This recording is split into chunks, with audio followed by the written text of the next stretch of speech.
Oops. All right, so I accidentally shut off the video somehow, so I'm gonna try not to do that. So now it's factored, so we want to solve for x, so we have to use our zero product property. These are two things being multiplied together. The zero product property says anything times 0 is 0. So that either means 3x plus 5 has to equal 0 or 3x minus 5 has to equal 0. So we need to solve those equations. So we go 3x plus 5 equals 0. We subtract 5 from both sides. We would have 3x equals negative 5. We then need to solve for x, so we would divide both sides by 3. I'm running out of room. We would have x equals negative 5 over 3.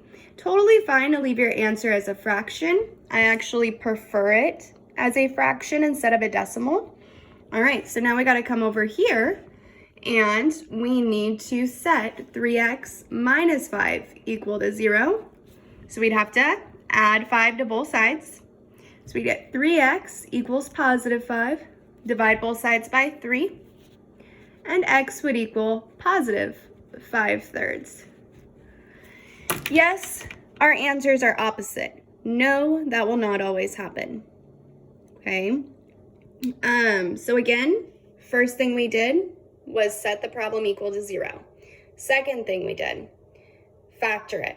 We noticed there was a difference of squares. That made factoring come a little bit easier, right? 9x squared is a perfect square. The square root of 9x squared is 3x. The square root of 25 is 5. Right? Notice it's the exact same thing in both parentheses, except these signs are opposite. That will always happen with a difference of squares. So then we have to set each factor equal to 0. 3x plus 5 equals 0. Solve for x using algebra. Right. 3x minus 5 equals 0. Solve for x using algebra. Okay. All right, there it is. Number 3 on your quadratics review packet.